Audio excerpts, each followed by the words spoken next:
The German army of 1918 was the most advanced fighting force the world had ever seen, with specially trained stormtroopers who could break through any defense. But in just 100 days, it completely fell apart. Not just lost battles, but totally broken, with nearly 500,000 soldiers simply refusing to fight anymore. So if you like these stories, hit subscribe. I'm actually curious. Are you using this to fall asleep? Or are you one of those people listening while doing something completely different? Let me know in the comments. So 1918, before we get into it, though, get comfortable. I mean it, fix those pillows. Pull up that blanket, because we're about to spend the next couple hours in the trenches. And you might as well be cozy while the world falls apart around us. You're waking up in a cold office at German military headquarters. February 1918. The first thing you notice is the chill. Unlike your warm bed right now, this wooden chair you've fallen asleep on has left your back hurting and your fingers numb. Papers are scattered everywhere, maps with colored pencil marks, lists of casualties, supply orders. The single light bulb flickers above as wind whistles through poorly sealed windows. Lieutenant Miller, wake up for God's sake, you jump awake, nearly knocking over the cold cup of coffee substitute on your desk. It's not real coffee. There hasn't been real coffee in Germany for years, thanks to the British naval blockade. Just some horrible mixture of roasted acorns and chicory that tastes like dirt. Captain Weber is standing over you, his thin face showing evidence of the same food shortages affecting everyone in Germany. The general needs those troop movement calculations. Now, the General Erich Ludendorff, the most powerful man in Germany, even though technically he's just the quartermaster general, the chief of staff to Field Marshal Hindenburg. But everyone knows who's really running the war. Coming, sir, you grab the papers. Trying to organize them as you stand, your stomach growls loudly. When was the last time you ate something substantial? You can't remember. Here, take this. The captain tosses you a small chunk of black bread. Saved it from last night? You look like death. You mumble, thanks, and stuff it in your pocket for later. Food is too precious to eat immediately. The hallway outside is busy with activity despite the early hour. Officers rushing about, messengers delivering telegrams, the constant clicking of typewriters. The German war machine never stops, especially now, see? Here's the thing about early 1918 that most people don't understand.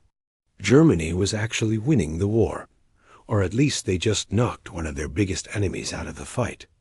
Russia had collapsed into revolution, and the new Bolshevik government had signed a terrible peace treaty. Suddenly, Germany had one less front to worry about. Wait, let me paint you a picture. Imagine you're fighting two guys at once, getting beaten for years, and suddenly one of them taps out. You'd be feeling pretty good, right? That's Germany in early 1918. As you push open the heavy oak doors to the main strategy room, you're hit with a wall of cigarette smoke so thick you can barely see. Through the haze, grouped around a massive table covered with maps, are the men planning Germany's last desperate gamble. Our lieutenant, finally, the troop calculations. Ludendorff doesn't look up from the map as he extends his hand. He's a bull of a man, stocky, powerful, with a completely bald head and a walrus mustache at 53. He's been effectively running the German war effort for the last 2 years. He sleeps maybe 4 hours a night and works the rest.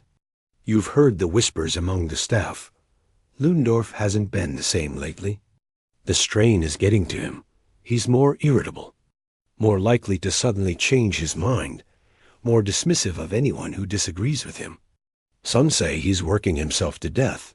19, 20 hours a day, 7 days a week. You hand over the papers, and he immediately begins scanning the numbers. Good, good, he mutters.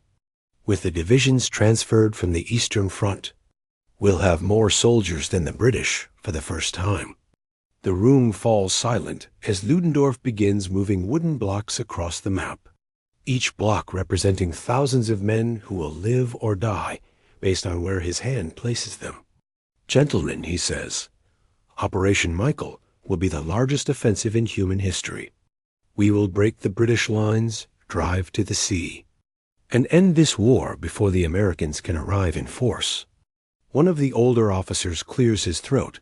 Sir, what about our food situation? The men are already on reduced rations. Ludendorff waves his hand dismissively. Once we break through, we'll capture British supply dumps. The men can eat English food. You glance at Captain Weber, who gives you a small, worried shrug. The food situation isn't just bad, it's terrible. The British naval blockade has been slowly strangling Germany for years. Last winter was called the turnip winter because that's all most Germans had to eat. This winter has been even worse. Just yesterday, you saw women and children digging through garbage behind the officers' mess. Your own mother's letters from Berlin describe people collapsing in the streets from hunger. The official ration is 1,000 calories per day, less than half what a person needs, and most people can't even get that. Ludendorff continues explaining the offensive. Our new stormtroopers will punch holes in their line. Going around strong points, follow-up troops will widen the gaps. We'll be in their rear areas before they know what's happening. The stormtroopers? Germany's elite shock troops trained in the new sneaking tactics. Unlike the mass attacks of earlier years, these men move in small, quick groups, finding the weak points. Using flamethrowers and light machine guns to create chaos, on paper, it's brilliant. And the Americans, asks another officer. They won't be a factor, Ludendorff says firmly. Their first divisions won't reach France until late spring. And they're green, untrained. This offensive will succeed long before they can matter. But you've seen the intelligence reports. The Americans are already arriving. 300,000 by March, with millions more to follow. The clock is ticking for Germany. As Ludendorff continues his briefing, you find yourself studying his face. This is the man whose decisions will determine whether Germany wins or loses, whether millions of your countrymen live or die. And he looks exhausted, beyond exhausted. There are dark circles under his eyes, a slight tremor in his hands. The meeting drags on for hours, artillery calculations, ammunition allocations, hospital preparations. The scale is mind-boggling, 6,000 artillery pieces, 3,500 mortar, millions of shells, all to be fired in a 5-hour bombardment before the infantry attack. You take notes automatically, but your mind keeps drifting to what's not being discussed. The morale problems in units transferred from the east, where soldiers had tasted peace, only to be thrown into a new offensive. The breakdown of the railway system that's supposed to supply this massive attack, the growing unrest at home. Someone mentions the new Spanish flu that's beginning to spread among the troops. But it's dismissed as a minor concern. There are bigger problems. By the time you're dismissed, night has fallen again. You stumble back to your office, legs stiff from standing all day. The piece of bread the captain gave you is still in your pocket, and you eat it slowly, enjoying each stale bite. Through your window, you can see trains arriving at the station below, carrying division after division from the Eastern Front. Men who thought they were going home, now headed for the Western Front. The meat grinder that has already killed millions. You should sleep. But instead, you find yourself drawing a small map on a scrap of paper. The grand offensive Ludendorff has planned. With arrows showing the German advance, it looks impressive on paper. Overwhelming force, innovative tactics, the element of surprise. But as you stare at your sketch, a chill runs down your spine that has nothing to do with the cold room. For this plan to work, everything has to go perfectly. The weather, the supply lines, the enemy reaction. The morale of the troops, and in war, Nothing ever goes perfectly. You crumple the paper and toss it into the small stove in the corner, watching as it catches fire and turns to ash. Better not to have unauthorized plans lying around. Besides, what do you know? You're just a Lieutenant. Ludendorff is a military genius who's won tremendous victories in the East. If anyone can pull this off, it's him. Germany's fate rests in his hands.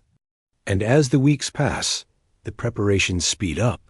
Thousands of artillery pieces are moved into position under cover of night to hide them from Allied aircraft. The new stormtroopers train constantly in the tactics that will supposedly break the stalemate of trench warfare. Millions of shells are stored for the greatest bombardment in history. Through it all, Ludendorff drives himself and everyone around him with crazy intensity. The man barely sleeps, surviving on cigarettes and nervous energy. Some officers whisper that he's having breakdowns behind closed doors. But in public, he's the picture of German determination. One evening in early March, as you're updating movement charts, Captain Weber drops into the chair opposite your desk. He looks around to make sure you're alone, then leans forward. "You know why Ludendorff is pushing so hard for this offensive?" he asks quietly. You shrug to win the war before the Americans arrive in force. Weber gives a bitter laugh. That's the official reason, the real reason. Germany is starving to death. The civilian rations have been cut again. There were riots in Berlin last week. Did you hear about that? Police fired into the crowd, killed 20 people. It's being kept quiet. You hadn't heard. The newspapers don't report such things anymore. This offensive isn't just about winning.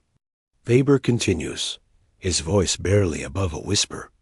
It's our only option. Either we break through and capture the channel ports, or Germany collapses from within. Ludendorff knows this.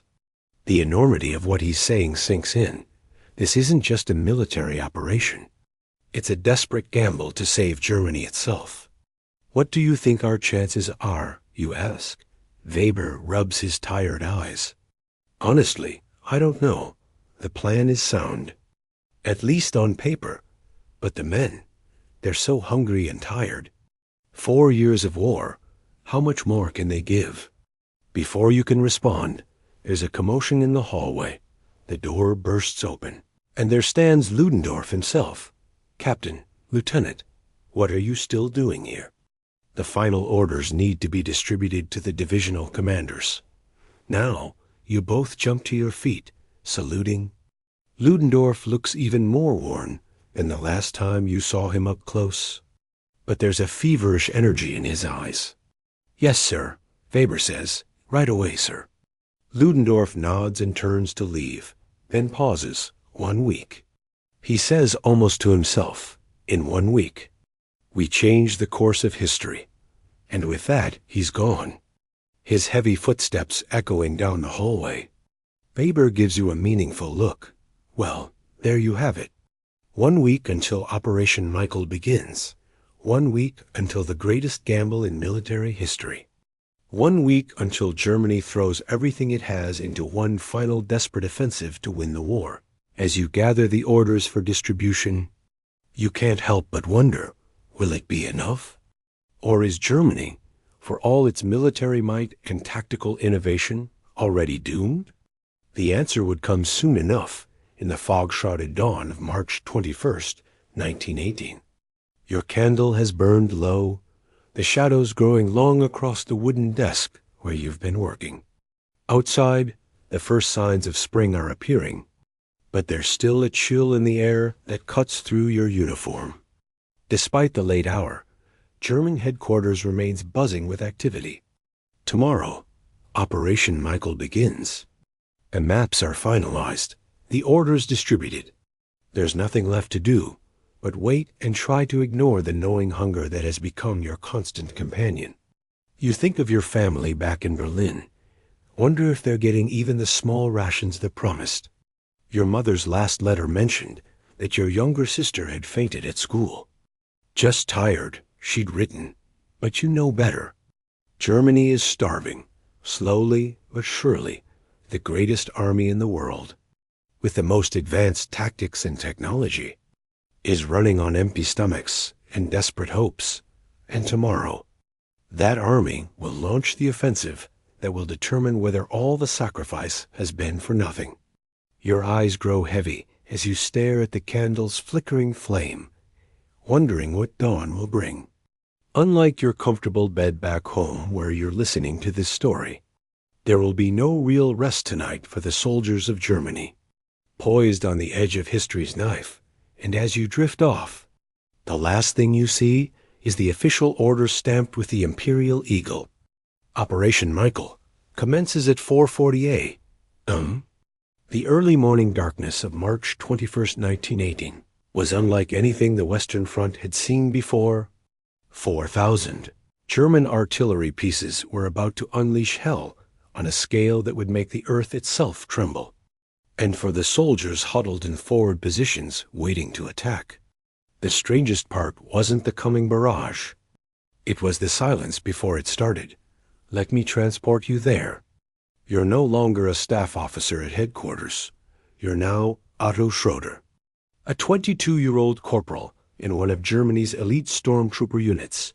Unlike your warm bed right now, you're crouching in a muddy trench just 200 meters from the British front line. Shivering in the pre-dawn gloom, the fog is so thick you can barely see the man beside you. Which is good.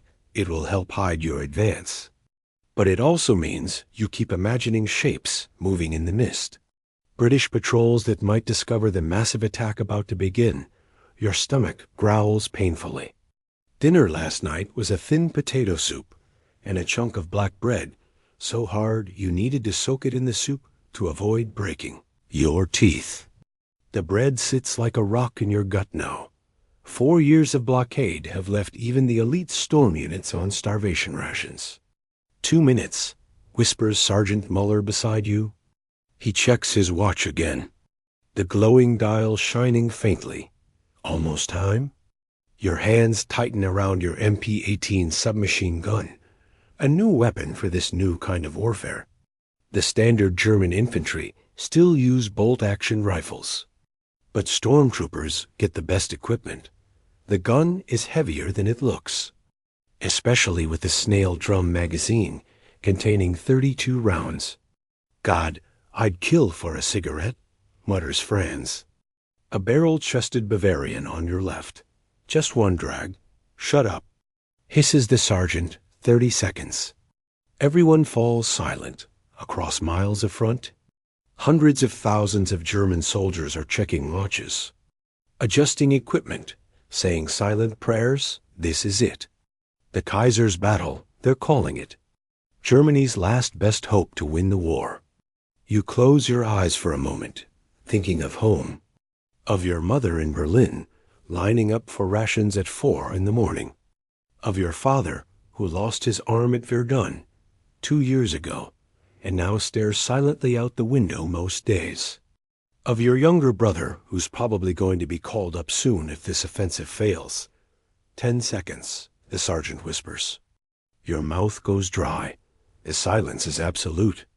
5, 4, 3, 2, 1. The world explodes. The sound is beyond anything human ears were meant to hear. Not just loud, but physical. A wall of noise that slams into your body. The ground bucks beneath you like a living thing. Thousands of artillery pieces firing at the same time. The shells screaming overhead. Jesus Christ, someone shouts. Though you can barely hear it over the barrage, through gaps in the fog. You see the flashes lighting up the horizon from end to end. It's like the apocalypse itself has come to the Western Front. The British lines just 200 meters away have disappeared in explosions of mud, wood, and bodies. This isn't like the days-long preliminary bombardments of earlier offensives, which gave the enemy plenty of time to bring up reserves. This is the new German doctrine, a short, incredibly intense hurricane bombardment focused on destroying command posts, communications, and artillery batteries. 5 hours of this hell, and then you attack. The time passes in a daze of noise and shaking. No one can sleep through this kind of barrage, but you find yourself drifting in and out of awareness, the constant noise becoming almost hypnotic. At one point, Franz offers you a piece of sausage he's been hoarding. It's no bigger than your thumb, but it's real meat, a rarity these days. You divide it into 3 even smaller pieces and share it with the sergeant. The salt and fat taste like heaven after months of near starvation. My cousin works at a butcher shop in Munich, Franz explains, having to shout over the continuing barrage. Saves scraps for me when he can. Your cousin is a damn hero, the sergeant says with complete sincerity. Licking his fingers clean, another hour passes. The barrage shifts targets now, focusing more on the British front lines. That means the infantry assault is getting close. Check your gear, the sergeant orders. We move in 30 minutes. You go through the ritual. Ammunition pouches secure, stick grenades arranged for easy access. Gas mask tested and ready, trench knife sharp. The steel helmet feels heavy on your head, but you'd rather have the weight than go without it. Remember the plan, the sergeant says, gathering your squad around him. We don't stop to fight strong points. We find the gaps and push through. Keep moving, keep pushing west. The regular infantry will deal with the pockets we go around. That's the essence of the new stormtrooper tactics. Don't waste time and lives trying to capture every machine gun nest or fortress. Find the weak points, sneak through. Get into the enemy's rear areas, and cause chaos. What if we get too far ahead of the main force? Asks a newer recruit. A farm boy from East Prussia, who looks about 17. The sergeant gives him a grim smile. Then we died gloriously for the fatherland, kid. But not before taking a lot of Tommies with us. No one laughs.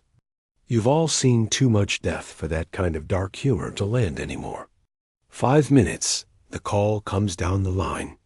You take a deep breath, trying to calm your racing heart. The artillery has shifted again, now placing a wall of fire just ahead of where you'll be advancing. A creeping barrage, they call it, designed to move forward at the same pace as the infantry, keeping the enemy's heads down until the last possible moment. Gas masks on, orders the sergeant. The British might respond with gas shells. And there's also the risk of stumbling into pockets of gas left over from previous bombardments. The mask is suffocating. The eyepiece is already starting to fog up. Breathing becomes something you have to think about. Each inhale a raspy pull through the filter. 1 minute, you check your watch, matching it with the sergeant's. The seconds tick by with painful slowness. And then the whistle blows forward, roars the sergeant. And suddenly, you're up and over the top, running into the fog and smoke. Dozens of dark shapes moving around you. The noise of the barrage is still deafening. But now there's a new sound beneath it. The chattering of machine guns, the crack of rifles, men shouting orders and screaming in pain. The fog is a blessing and a curse. It hides you from enemy fire, but makes it easy to lose your way. You follow the shapes ahead. Trusting they know where they're going, the first British trench appears, suddenly out of the mist. A jagged scar in the earth.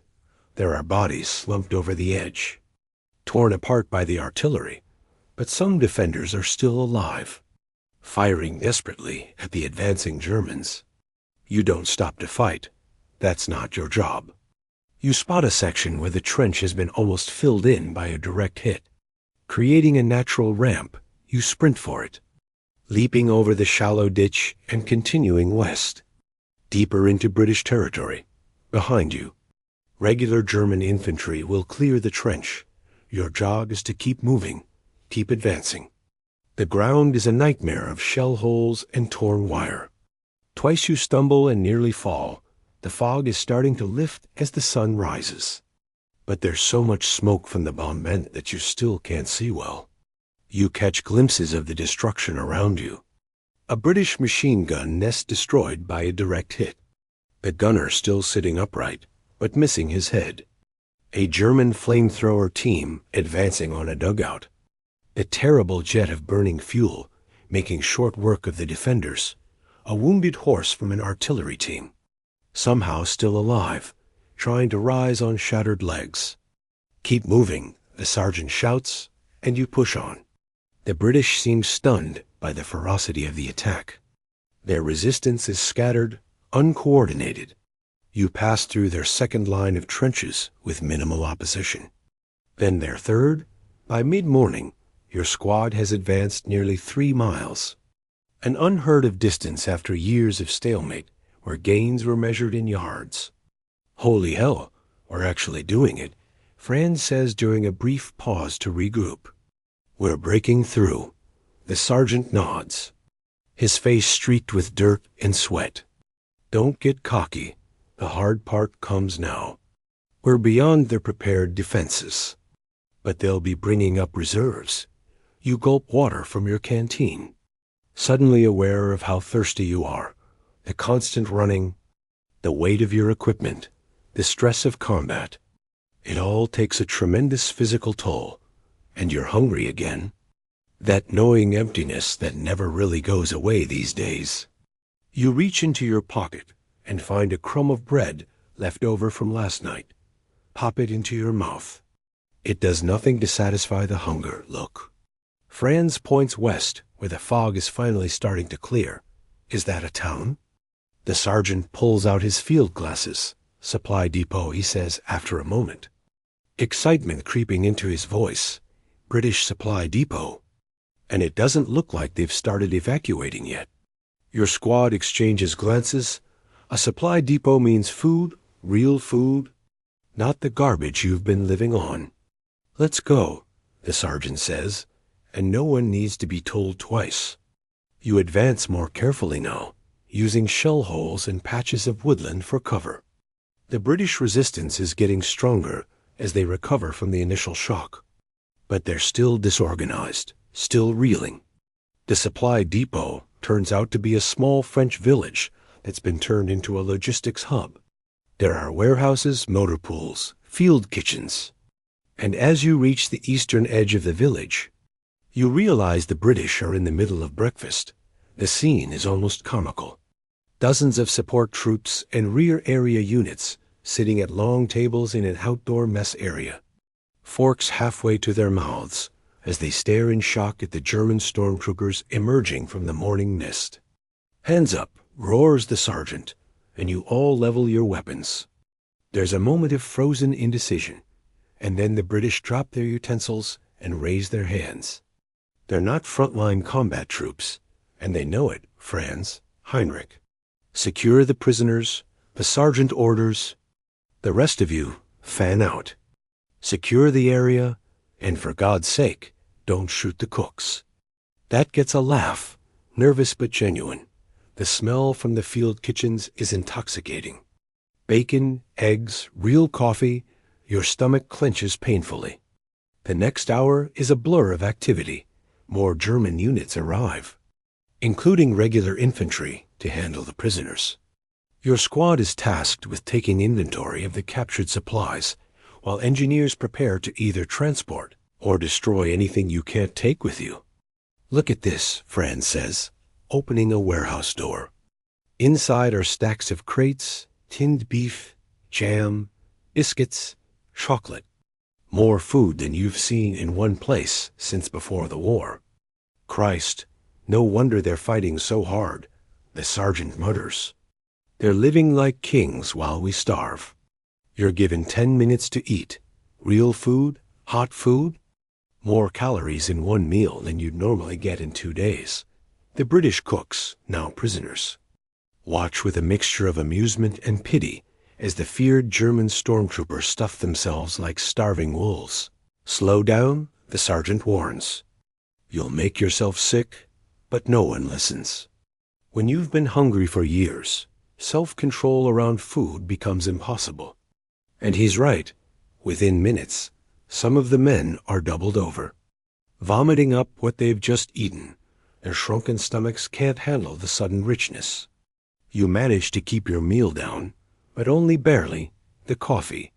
Real coffee with sugar and condensed milk hits your system like a drug. You feel almost dizzy with the rush of caffeine and calories. 5 minutes, calls an officer you don't recognize. Get ready to move out. You stuff your pockets with chocolate and biscuits. Fill your canteen with coffee instead of water. All around, other soldiers are doing the same. Preparing for the advance to continue, the sergeant gathers your squad.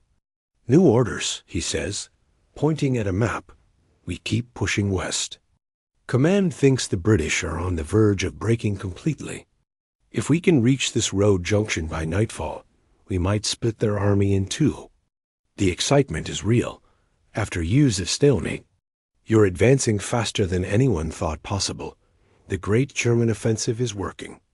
Maybe, just maybe, you'll win this war after all. But as you move out, you notice the first signs of trouble. The field telephone lines haven't kept up with the advance. Communication with headquarters is spotty at best.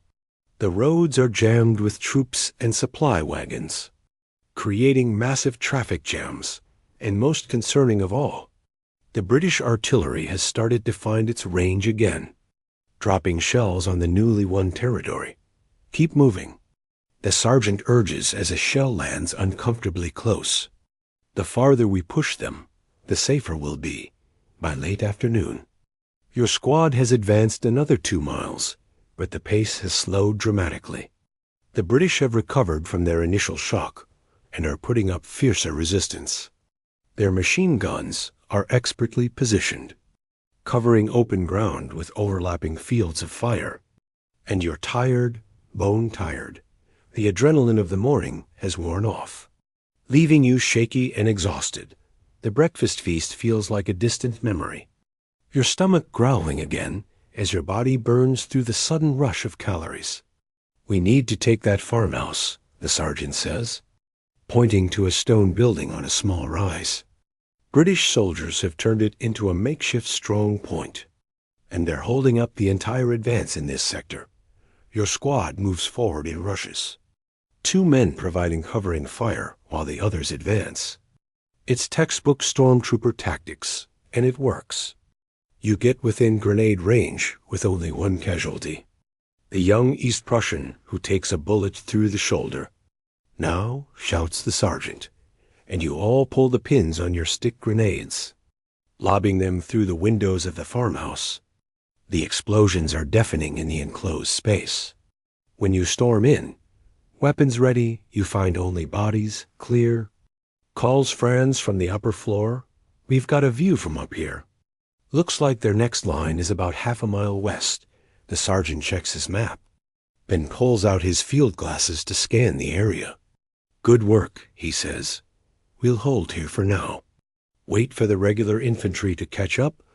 I don't want to get too far ahead of the main force. You collapse onto a bench, suddenly aware of how heavily you're breathing. Your muscles ache, your feet are raw with blisters. And despite the stunning success of the day, you feel a nagging sense of doubt. We're going too fast, says Heinrich, the squad's machine gunner, giving voice to what you're all thinking. Supply lines can't keep up. The sergeant doesn't disagree. High command knows what they're doing. He says, but he doesn't sound convinced. Through the farmhouse window, you watch the sun beginning to set over the churned-up battlefield. In a single day, the German army has advanced farther than in the previous 3 years combined. Thousands of British soldiers have been killed or captured, along with enormous quantities of supplies and equipment. By any measure, it's a stunning victory. So why does it feel like you're balanced on a knife's edge? Maybe it's the fact that, despite the breakthrough, the British army hasn't collapsed. They're falling back, yes, but in relatively good order, trading space for time. Exactly what the German plan can't afford. Or maybe it's the logistical problems you've witnessed firsthand. The clogged roads, the broken-down vehicles, the communication breakdowns. The German advance is already outrunning its supply lines. And it's only day 1. Get some rest, the sergeant advises. Breaking into your thoughts, we move again at first light. You find a relatively clean corner of the farmhouse and sink down. You're back against the wall. All around, the other members of your squad are already asleep. The exhaustion of combat overcoming even the hardest veteran, but sleep doesn't come easily for you. You keep thinking about the maps you saw back at headquarters, the ones showing the grand strategic plan. The German offensive needs to reach the Channel ports to succeed, to cut off the British Army from its supply lines and force it to surrender. That's still a long way off, dozens of miles through enemy territory. Can you maintain this pace?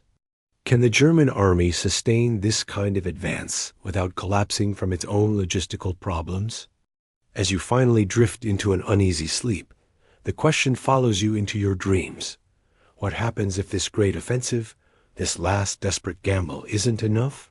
The answer would come soon enough, as the initial momentum of Operation Michael began to slow against stiffening British resistance. But that first day, March 21st, 1918, remains one of the most remarkable in military history. The day when it briefly seemed like Germany might snatch victory from the jaws of defeat. Outside the farmhouse, occasional artillery shells still land in the distance. Their dull thumps a reminder that the war is far from over. The German advance has been historic. But the hardest tests are yet to come. Your eyelids grow heavy. The combination of physical exhaustion and the day's emotional roller coaster finally catching up to you.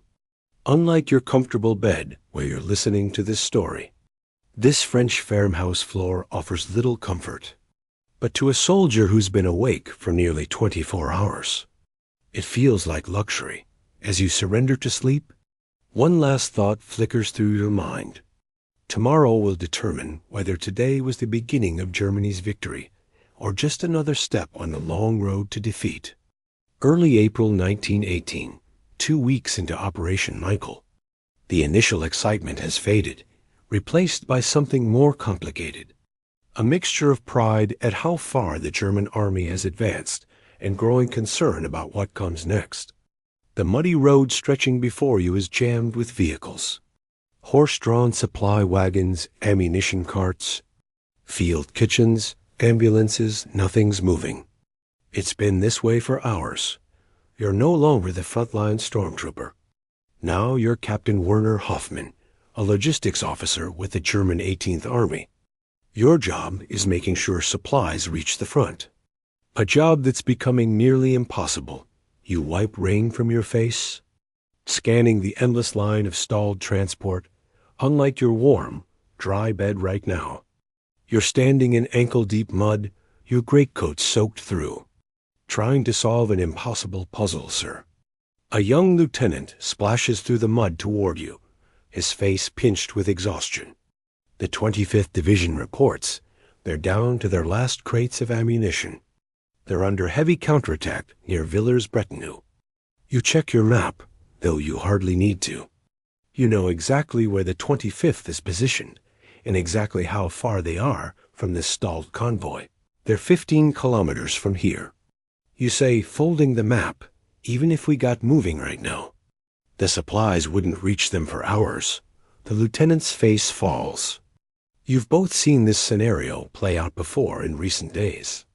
The German advance has been so rapid, so unexpected in its success, that the supply lines can't keep up.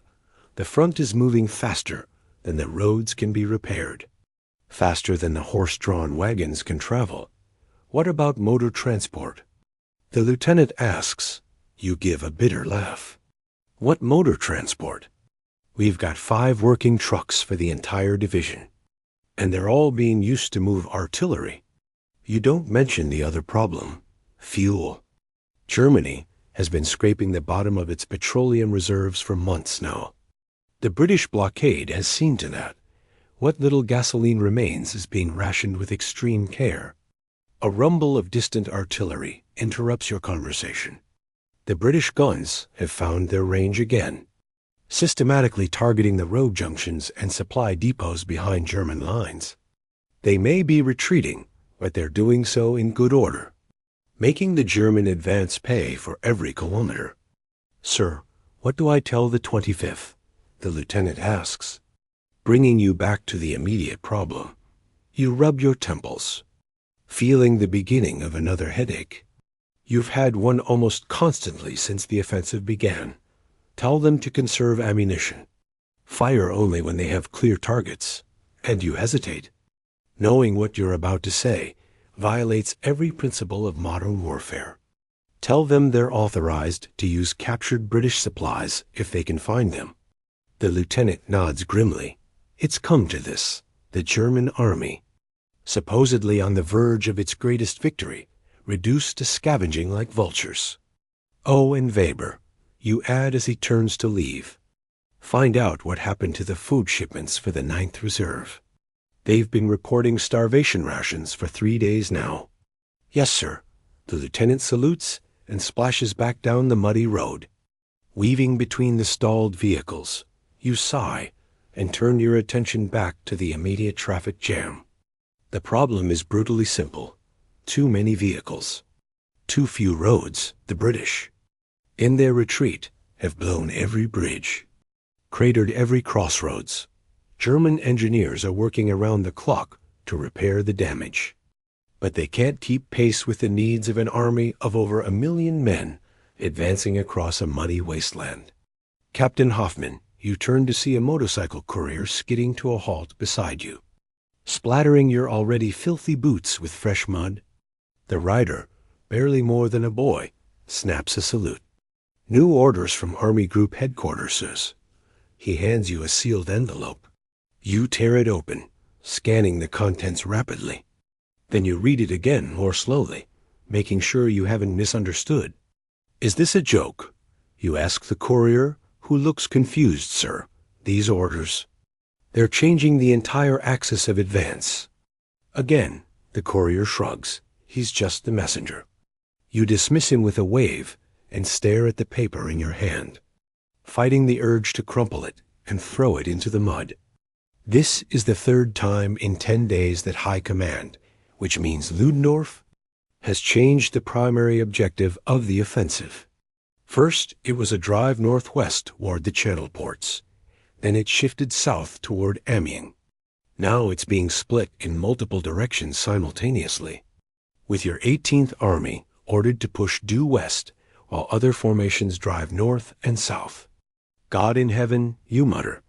Every change of direction means reconfiguring the entire supply network. New routes, new depots, new priorities, and you've barely got the current system working. You tuck the orders into your pocket and start making your way toward the staff car that will take you back to division headquarters. You need to completely redraw the supply distribution plan. Again, the car is parked a kilometer back, the driver unwilling to risk getting stuck in the mud any closer to the front. As you trudge along the roadside, you pass hundreds of German soldiers, not frontline troops, but the supporting elements that make modern war possible. Engineers repairing roads, signals units stringing telephone wire, field hospital staff setting up new aid stations. All of them look exhausted, hollow-eyed, moving with the mechanical precision of men running on willpower alone. The initial excitement of the offensive has faded, replaced by grinding determination. Captain, you turn to see a group of soldiers clustered around a dead horse. One of them, a sergeant with a butcher's cleaver in his hand, waves you over, sir.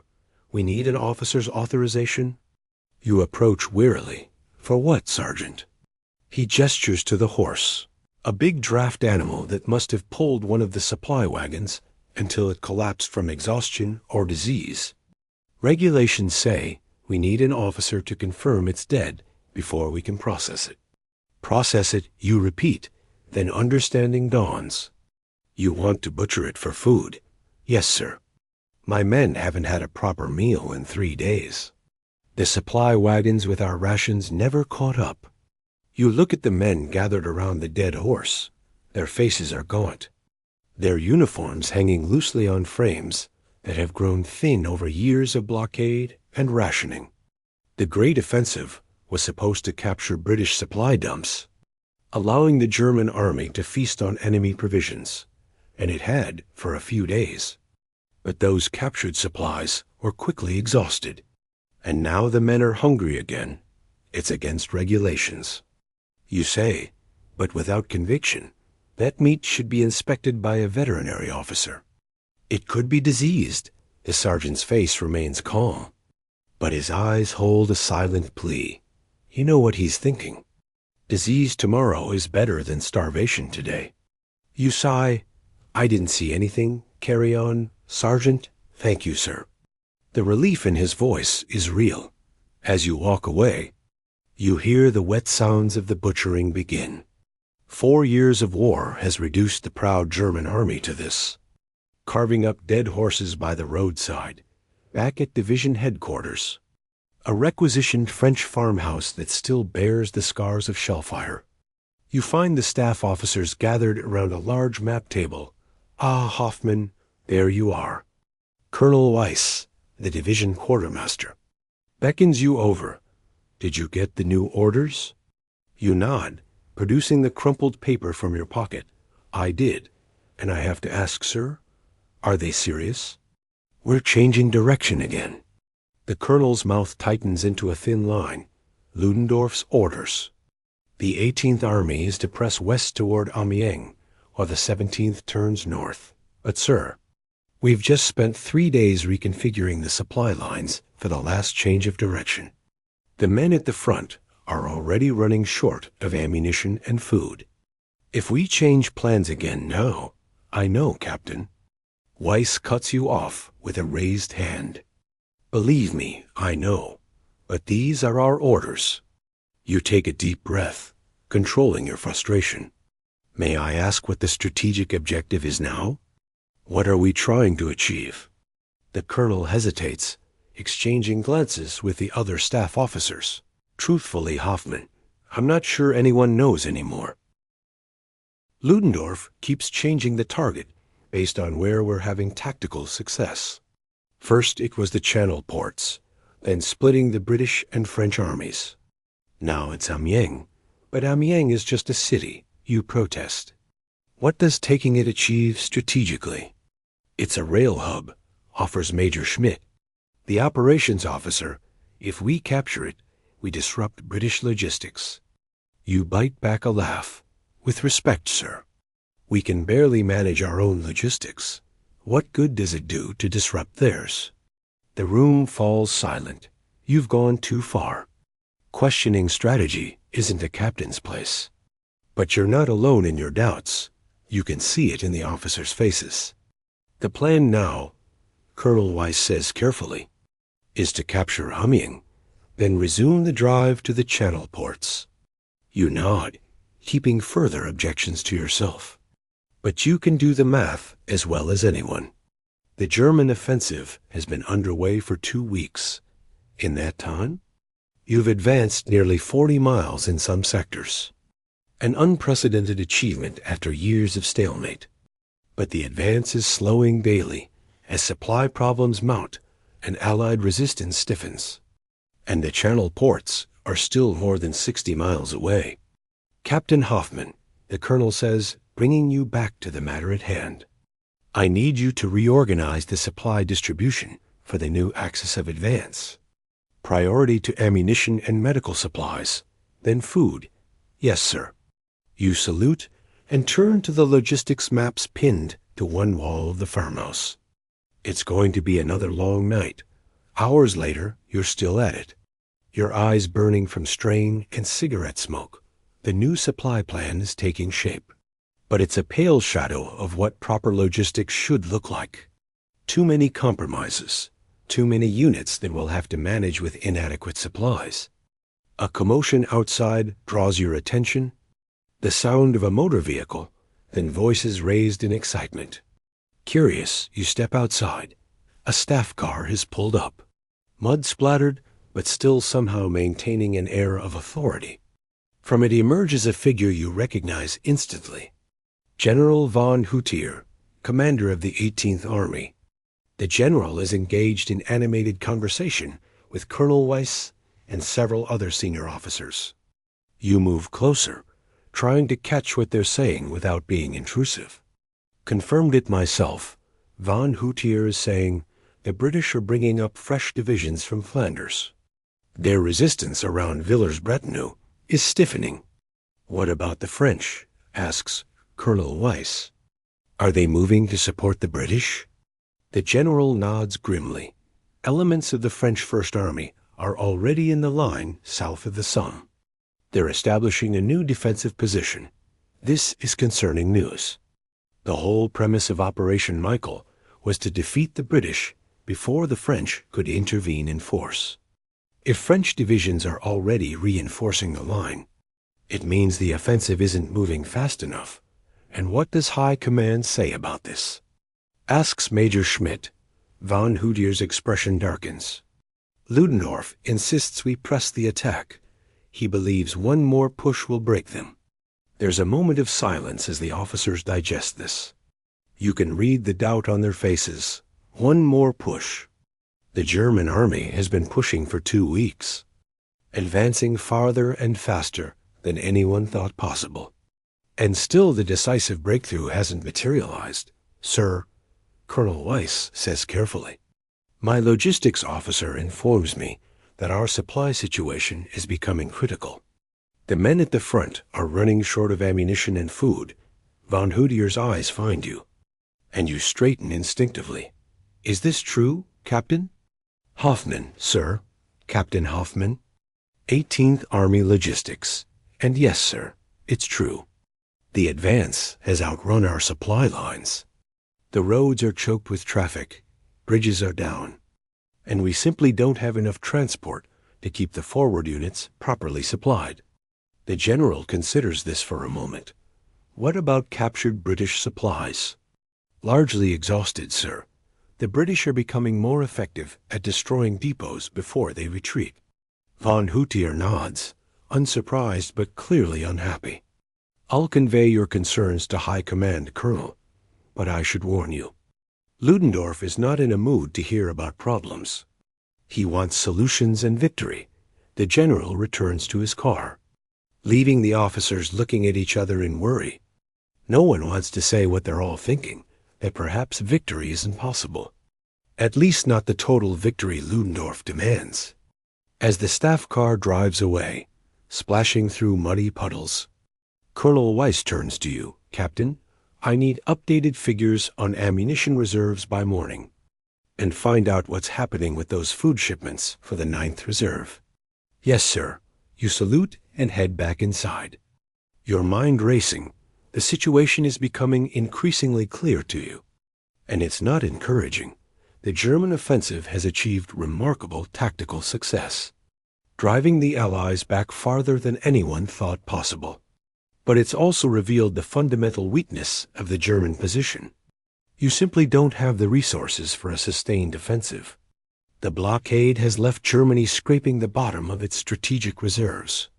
Food, fuel, raw materials, everything is in short supply. And the Americans are coming, tens of thousands arriving in France every week. This offensive isn't a winning masterstroke. It's a desperate gamble by a nation that's running out of options. Back at your desk, you pull out the latest inventory reports and begin updating the ammunition figures. The numbers are worse than you expected. Several forward units report they're down to their last few crates of shells.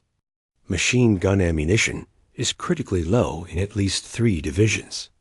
Captain Hoffman, you look up to see Lieutenant Weber, the young officer you sent to check on the 25th Division earlier. His uniform is caked with mud, and he has the 1,000-yard stare of someone who's seen combat up close. Lieutenant, what news from the front? He slumps into a chair opposite your desk. The 25th held, but it was close. They had to fix bayonets toward the end. The British brought up tanks. Not many, but enough to cause problems. You push a cup of coffee substitute toward him. It's barely warm and tastes nothing like the real thing. But it's wet and contains some calories. And the 9th Reserve. Did you find out about their food situation? Weber takes a long swallow of the poor excuse for coffee. The convoy carrying their rations was shelled yesterday. Direct hit? They've been living on whatever they can scavenge. Mostly stale bread and some canned meat they captured during the initial advance. You make a note to redirect the next available food shipment to the 9th. But it's a zero-sum game. Whatever you give them comes at the expense of some other unit. Sir, if I may, Weber hesitates. Choosing his words carefully, the men are asking questions. They want to know why we've slowed down, why we haven't broken through completely. They were told this offensive would end the war. You set down your pencil and regard the young officer thoughtfully. And what do you tell them, Lieutenant? I tell them to focus on their jobs. That strategy is for the generals to worry about. He meets your eyes. But between us, sir, do you think this offensive can still succeed? It's a dangerous question. Expressing doubt about the offensive could be seen as defeatism, even treason. But you're both officers. And sugarcoating the truth serves no one, tactically. We've already succeeded beyond anyone's expectations. You say carefully, but strategically, the channel ports are still far away. The British are bringing up reserves. The French are reinforcing them. And our own supply situation is getting worse daily. You shrug. Draw your own conclusions. Lieutenant, Weber nods slowly. I was at the front this morning. The British shells, they're brand new. Not a speck of rust on the fragments, and they have so many of them. Our batteries have to ration their fire. But their guns never stop. It's a telling observation. The Allies have access to the factories and resources of half the world. Germany is running on empty after 4 years of blockade. Get some rest, Weber, you say, turning back to your inventory reports. Tomorrow won't be any easier. After the lieutenant leaves, you continue working late into the night. The farmhouse grows quiet as other staff officers seek what little sleep they can find. Outside, the distant rumble of artillery continues, a constant reminder that the war goes on. Around midnight, you step outside for a cigarette. Your last one of the day, the rain has stopped. And through breaks in the clouds, you can see stars. The front is quiet for the moment, an unusual silence that feels almost eerie after weeks of continuous fighting. In that silence, you allow yourself to confront the truth you've been avoiding. Operation Michael is faltering. The advance is slowing. The supply situation is critical, and the strategic objectives remain out of reach. Ludendorff keeps changing direction, chasing tactical successes rather than sticking to a coherent strategy. It was a brilliant offensive, perhaps the most successful in the war. But it's not going to be enough.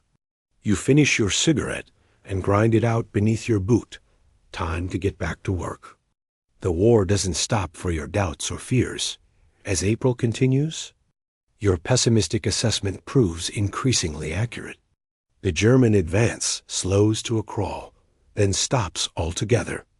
British and French counterattacks begin to push back in places. The grand offensive that was supposed to win the war becomes instead another bloody stalemate.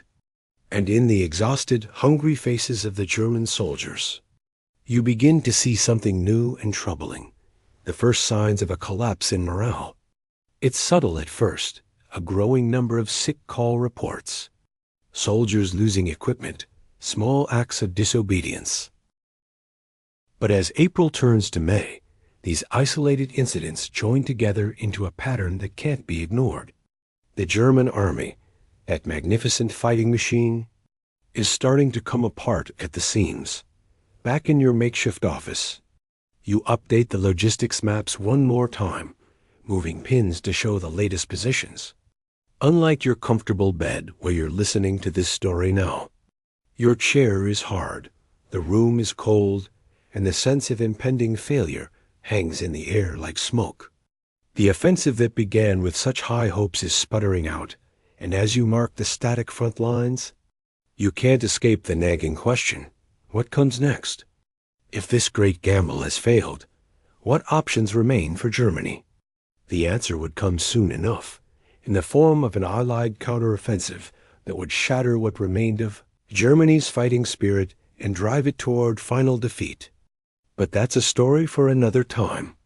For now, you fold your maps, blow out your candle, and try to find a few hours of sleep before dawn brings new crises, new demands, and the continuing struggle to supply an army that has advanced too far, too fast, in its desperate bid to snatch victory from the jaws of defeat. Dawn, August 8, 1918, outside the French town of Amiens. A heavy mist blankets the battlefield, wrapping everything in an eerie, silent shroud. The perfect morning for an attack. If you're the one doing the attacking, you're Major Friedrich Keller, commander of a German infantry battalion holding a section of the line east of Amiens. You've been awake since 3 a.m., a knot of dread growing in your stomach with each passing hour. Something's coming, you can feel it, unlike your cozy bed where you're listening to this story. You're sitting in a damp dugout 10 feet below ground, the wooden supports creaking ominously overhead. Your uniform sticks to you in the muggy August heat, and the smell of unwashed bodies and stale cigarette smoke fills the cramped space. "Still quiet, sir," reports Lieutenant Muller, returning from his inspection of the forward positions. "No movement in no man's land, but what?" Lieutenant Muller hesitates. "The men are nervous, sir. They say it's too quiet. And some claim they heard engines during the night." You nod slowly. You heard them too. A distant mechanical rumble quickly swallowed by the darkness. Tanks most likely. The British have been using them more frequently since the German offensive stalled in April. How are the men otherwise, you ask? Though you already know the answer, Muller's face says it all. Exhaustion, hunger, declining morale. Your battalion is at less than half strength after months of heavy fighting. The replacements you've received are mostly teenagers with minimal training or older men who should never have been drafted. And everyone is hungry. The supply situation, never good. Has become catastrophic in recent weeks, sir, Muller says quietly. Weber's platoon is down to 10 rounds per man. And Hoffman reports his machine gun only has 2 belts left. You swallow hard. 10 rounds and 2 machine gun belts won't last 5 minutes in a serious attack. You've been requesting ammunition for 3 days, but nothing has arrived. The entire logistics system seems to be breaking down. What about food? 1 meal yesterday, turnip soup and a slice of bread. Nothing since. You check your watch. 4:45 A. First light will come soon. If the British are going to attack, it will be at dawn. Alert the company commanders. You say, making your decision, I want every man at his post by 5:15. And Muller, sir, tell them to make every shot count. The lieutenant salutes and ducks out of the dugout. You follow a moment later, climbing the muddy steps to ground level, above ground. The mist is even thicker than it appeared through the dugout's small window. You can barely see 30 meters in any direction. Your front line, if the scattered foxholes and hastily dug rifle pits can be honored with that term, stretches across a gentle slope facing west toward the British positions. You make your way along the line, checking positions, offering words of encouragement to the men. Their faces are hollow-eyed and gaunt, their uniforms hanging loose on frames wasted by months of inadequate rations, but they're Germans, professionals. And they nod respectfully as you pass, Major Keller. A corporal whose name you can't remember salutes with a hand that trembles slightly. Sir, is it true the Americans are coming? You pause. Rumors about the Americans have been circulating for months. Most of your men have never faced them. But the stories grow with each telling. Millions of fresh troops. Well-fed, well-equipped, eager for battle. Focus on what's in front of you.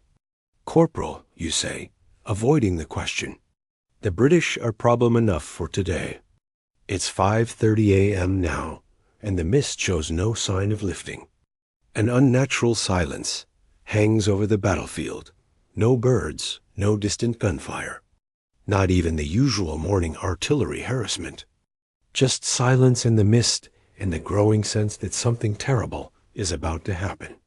You reach the center of your line where Sergeant Meyer has positioned your 2 remaining machine guns to cover the most likely avenue of attack. Meyer, a veteran of Verdun and the Somme, has an almost supernatural sense for defensive positioning. "Morning, sir," he grunts, not taking his eyes off the misty void before you. Going to be a bad day, you don't bother disagreeing. Meyer has seen too much war to be reassured by empty words. "How many men do you have?" you ask instead. "7. "Including the gunners, not enough.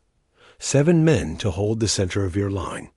A year ago, you would have had 30 plus supporting firepower. But that was before Operation Michael drained the German reserves. Before the counterattacks that pushed you back to this position outside Amiens. Make do, Sergeant. I'll try to." You never finish the sentence. At 5:42 precisely, the world explodes around you. Hundreds of British guns open fire simultaneously. A deafening barrage that seems to swallow the entire universe. The ground bucks beneath your feet, throwing you face first into the mud. All along your line, men are scrambling for cover, diving into foxholes or hugging the earth as shells rain down. But something's different about this barrage. Instead of targeting your front line, most of the shells are landing behind you. On your reserve positions, your artillery, your command posts. It's not a preparatory bombardment designed to clear the way for infantry. It's something else. You crawl to Meyer's position, half blind from the mud in your eyes. Counter-battery fire. You shout over the din. But you can barely hear your own voice. "They're taking out our guns." Meyer nods grimly.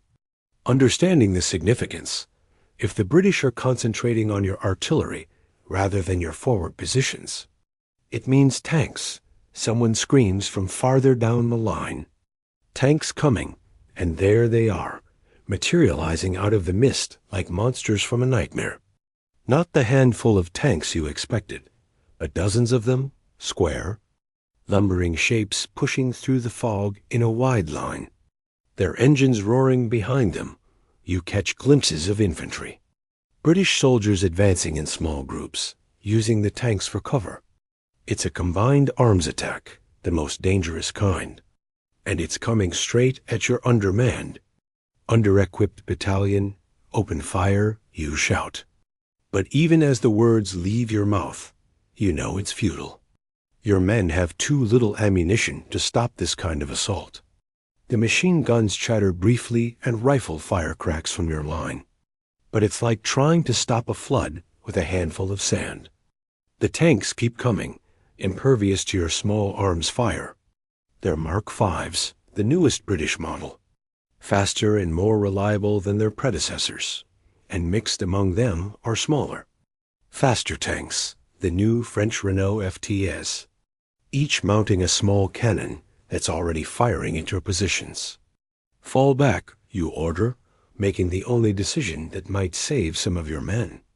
Fall back to the second line, but even as your battalion begins a fighting retreat, you realize with sickening clarity that there is no real second line. The German reserves are too thin, the defensive positions too hastily prepared. This isn't going to be a fighting retreat, it's going to be a rout. The next hours pass in a blur of smoke, noise, and terror. Your battalion disintegrates under the combined weight of the tanks and infantry.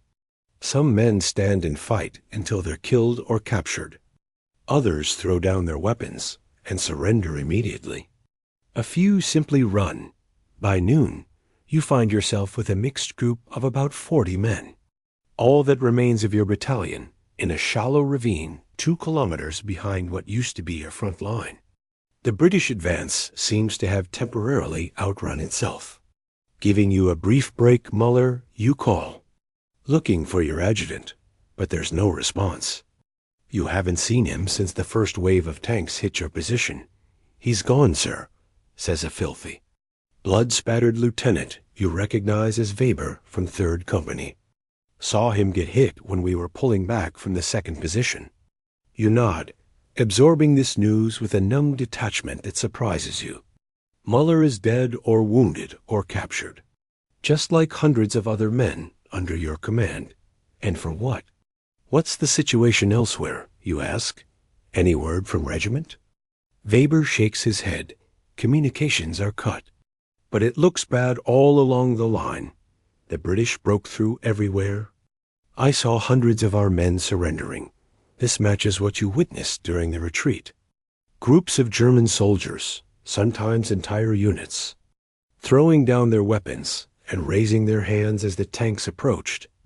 Not just the young replacements either, but veteran troops who'd fought bravely for years. They didn't even try to fight, says a grizzled sergeant. Giving voice to your thoughts, just gave up like they'd been waiting for an excuse. You can't entirely blame them. Underfed, under-equipped, outnumbered, and facing an enemy with seemingly limitless resources. It's a wonder anyone is still fighting at all. We need to link up with whatever's left of the division. You decide, head east, try to find the new line. If there is one, no one argues. These men are still following orders, still behaving like soldiers, but as you lead them eastward, avoiding the advancing British, you pass more and more Germans going the other way. Hands raised, walking west into captivity. The sight is profoundly disturbing. These aren't just stragglers or isolated groups. These are entire companies, even battalions, surrendering en masse. You've never seen anything like it in 4 years of war. By late afternoon, you've managed to locate what's left of your regiment, a mixed force of about 300 men under the command of a captain whose name you don't recognize. The regimental commander is missing, presumed captured or killed, Keller. The captain greets you with obvious relief. Thank God, I need someone to organize our left flank. You set about the task automatically, positioning your 40 men to cover a section of the hastily established new line. But your mind is elsewhere, trying to process what you witnessed today. This wasn't just a tactical defeat. Something fundamental broke in the German army today. A collapse in the will to fight that's more dangerous than any British tank or artillery barrage. As evening approaches, bringing a blessed cooling of the August heat, a staff car arrives at the regimental command post. From it emerges a colonel from division headquarters, his uniform immaculate despite the day's chaos. You're called to join the other surviving officers for a briefing. The colonel looks exhausted, his face gray with fatigue and strain. Gentlemen, he begins without preamble. I won't sugarcoat this. Today has been a disaster. The British and French broke through on a 15-kilometer front to a depth of nearly 8 kilometers. We've lost thousands of men, hundreds of guns, and vast quantities of supplies. He pauses, looking around at your dirty, blood-streaked faces. But worse than the material losses are the mass surrenders. Entire units laid down their arms without a fight. Preliminary reports suggest up to 16,000 prisoners taken, most of them unwounded. A murmur runs through the assembled officers. 16,000 men captured in a single day is unprecedented. General Ludendorff has been informed. The colonel continues. He's calling it the Black Day of the German army, and he's not wrong. The phrase hangs in the air like a death sentence. The Black Day of the German army. After 4 years of war, after all the sacrifices and victories. It has come to this. What happens now, sir? Someone asks. The colonel spreads his hands in a gesture of uncertainty. We hold where we can. We retreat where we must. And we hope that High Command finds a way out of this mess. It's not a reassuring answer. As the officers disperse to their units, you find yourself walking alongside the colonel, who seems lost in thought. Sir, you venture. May I ask a question? He glances at you, seeming to really see you for the first time. Go ahead, Major. The men who surrendered today, Why now? They fought bravely for years. What changed? The colonel stops walking. Considering the question seriously, many things, Major. The failure of our spring offensive, the arrival of the Americans, the tank attack this morning, which was certainly terrifying. He sighs, but underneath all that, I think they simply lost hope. They no longer believe Germany can win this war. The words strike you with the force of revelation. That's what you saw in the eyes of the men surrendering. Not cowardice, not even fear, but a complete absence of hope. They had given everything they had for 4 long years. And it wasn't enough. And can we, you ask quietly, win the war? I mean, the colonel gives you a long measuring look. Officially, of course we can. Ludendorff still speaks of victory. He glances around to ensure no one is within earshot. Unofficially, no, Major, we cannot win this war. The question now is whether we can achieve a negotiated peace before Germany itself collapses. He walks away, leaving you standing alone in the gathering dusk. Around you, the remnants of your regiment are digging in, preparing for the British attack that will surely come tomorrow. They're still soldiers, still following orders, but you wonder how long that will last now that hope is gone. Later that night, as you try to grab a few hours of sleep in a shallow foxhole, you find yourself thinking about the colonel's words. The black day of the German army, a day when not just bodies, but spirits broke. And as you drift into an uneasy slumber, you wonder what Ludendorff is thinking tonight as reports of the disaster flow into high command. Does he finally understand that his great gamble has failed? That Germany has spent its last reserves of strength and found them insufficient? Or is he still clinging to the belief that somehow, against all evidence, Germany can snatch victory from the jaws of defeat? The answer would become clear in the days and weeks that followed as the Allied advance continued and the German army retreated toward its own borders. The retreat was orderly at first, but as summer turned to autumn, discipline continued to erode, and the cracks that appeared on August 8th widened into chasms. And at German high command, Ludendorff faced a reckoning of his own. His initial reaction to the August 8th disaster was shock, followed quickly by denial. In a meeting with his staff officers the day after the battle, he insisted that the collapse was just a local setback, that the line could be restored, that Germany could still win the war. But as more reports came in, not just of tactical defeats, but of whole units refusing orders, of thousands of men surrendering without a fight, even Ludendorff could no longer deny the reality. The German army, that magnificent instrument of war that he had driven to the limits of its endurance, was beginning to come apart. On August 14th, in a meeting with the Kaiser and senior government officials, Ludendorff finally admitted what many had known for months. Germany could not win the war militarily. The time had come to seek a negotiated peace. But it was too late. The Allies, sensing victory, had no interest in negotiations, and the German collapse, once begun, accelerated with each passing day. By the end of September, Bulgaria had surrendered. Exposing Germany's southern flank, the Ottoman Empire was on the verge of collapse. Austria-Hungary, Germany's last remaining ally, was disintegrating as its various ethnic components sought independence. And on the Western Front, the Allied advance continued relentlessly. American troops, fresh and well supplied, were arriving at the rate of 300,000 per month.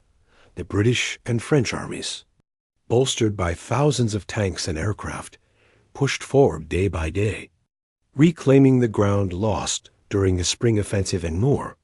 The German army fought on, but its heart was no longer in the battle. Desertions increased, discipline frayed, and morale, that essential but fragile quality that sustains armies in the darkest hours, continued its inexorable decline.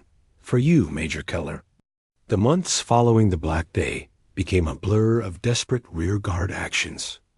hasty retreats, and dwindling resources. Your battalion, rebuilt with whatever men could be scraped together, shrank with each engagement. Ammunition grew scarcer, food more meager, replacements fewer and younger, and always, there was the sense that the end was approaching. Not victory, not even an honorable draw, but defeat, clear and total, by October. As the Allied armies approached the German border, the signs of collapse were unmistakable. Soldiers were openly discussing revolution, forming councils, electing their own leaders. The officers' authority, once absolute, was increasingly in name only. The Germany you had fought for, the proud imperial Germany of the Kaiser and the general staff, was dying before your eyes, consumed by the very war that was supposed to make it great. And as you huddle in your foxhole on yet another cold, wet night, listening to the distant rumble of Allied artillery preparing tomorrow's advance, you find yourself wondering, was it all worth it? The millions dead, the destroyed cities, the shattered lives, what was it all for? Unlike your warm bed where you're listening to this story now, your foxhole is cold, damp, and lonely. But at least it gives you a moment of quiet to contemplate how your country, your army, your world came to this moment of reckoning. The Black Day of August 8, 1918, was not just a military defeat. It was the day when the German will to continue the war finally broke, setting in motion a chain of events that would lead to revolution, abdication, and ultimately surrender. And as you drift into an uneasy sleep, the question echoes in your mind: how much longer can Germany hold out before the final collapse? Late October 1918, Berlin, the once proud imperial capital, has become a city of shadows and whispers, of hunger and fear, of quiet desperation. You're Elsa Weber, 32 years old, a factory worker at the Krupp munitions plant in the industrial district. Before the war, you were a seamstress, but like millions of German women, you've been drafted into the war economy. Your husband Franz has been fighting on the Western Front since 1914. Your last letter from him arrived 3 months ago. The factory whistle signals the end of your 12-hour shift. Unlike your cozy bed right now, your world is all sharp edges and cold surfaces. The unforgiving metal of the machines, the hard wooden stool that's left your back aching, the concrete floor that's numbed your feet. You join the stream of workers filing toward the exit, mostly women with a scattering of old men and boys too young for the army. Everyone looks gray, from their clothing to their skin to the dull resignation in their eyes. 4 years of war and blockade have leached the color from Berlin. Elsa, a hand catches your arm. It's Magda from the next workstation, her voice low despite the noise of the factory. Meeting tonight, usual place, 8 o'clock. You nod slightly, careful not to show any reaction. The meetings are technically illegal, workers gathering to discuss politics, wages, and increasingly, peace. The government calls it sedition. But such meetings are happening all over Berlin now, all over Germany. The authorities can't stop them all. Outside, a cold drizzle is falling, turning the streets into shallow rivers of mud and garbage. You pull your thin coat tighter. But it does little to keep out the October chill, like everything else in Germany.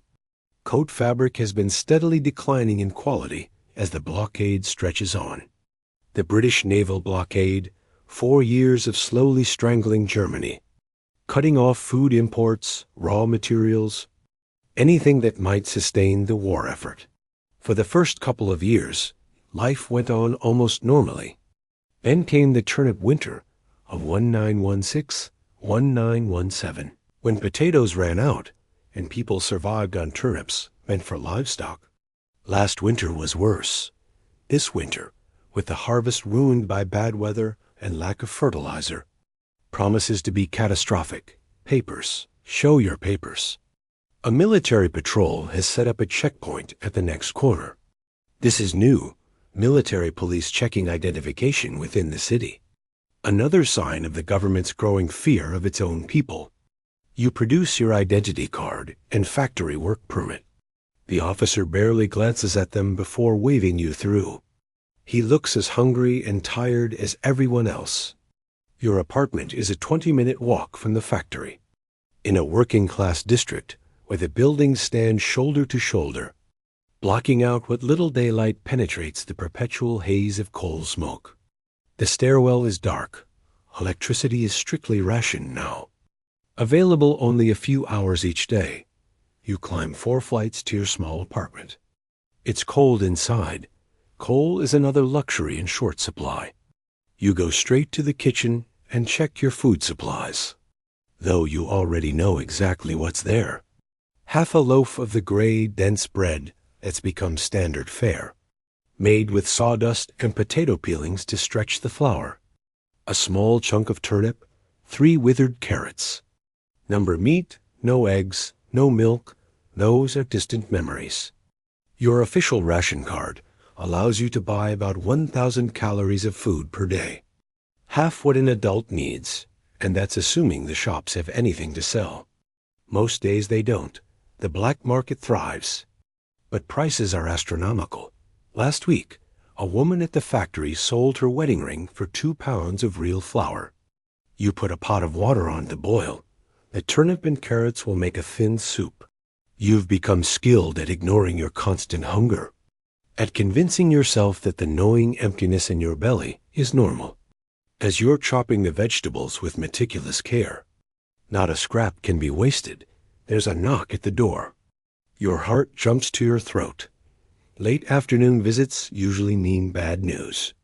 It's your neighbor, Frau Schmidt, a war widow with 2 young children. Her face tells you she hasn't come with bad news. Just desperation, Elsa. I'm sorry to bother you. Her voice is barely above a whisper. But do you have anything at all? The children haven't eaten since yesterday morning. You look at the vegetables on your cutting board. Your dinner and breakfast tomorrow, if you're careful. Then you sigh and divide the pitiful pile in half. It's not much, you say, wrapping her portion in a scrap of newspaper. God bless you. Tears spring to her eyes as she takes the package. When this war ends, she doesn't finish the sentence. None of you talk about the end of the war anymore. Not out loud. It feels like tempting fate. After she leaves, you finish making your soup. Even thinner now, little more than hot water with a hint of vegetable flavor. You eat slowly, making each spoonful last, soaking up the last drops with a small piece of bread. You save the rest of the bread for tomorrow. After dinner, you try to read a book, but the words swim before your eyes. The constant hunger makes it hard to concentrate. Instead, you doze fitfully until it's time for the meeting. The usual place is the basement of a bombed-out church 3 streets over. The building was hit during an Allied air raid last year, but the basement remains sound. The parish priest, a quiet man with radical ideas, turns a blind eye to the workers who gather there. You arrive at 10 minutes past 8. Deliberately late to avoid drawing attention, the basement is already crowded. Perhaps 30 people sitting on salvaged pews or standing along the walls. A single lantern provides meager light, throwing giant shadows across the stone walls. You spot Magda and make your way to her side. What's happening? You whisper. Why the urgent meeting? News from the front, she says. Bad news. Carl's brother is a telegraph operator at Army headquarters. He smuggled out a report. Carl is a foreman at the factory. One of the few men in positions of authority who sympathizes with the workers.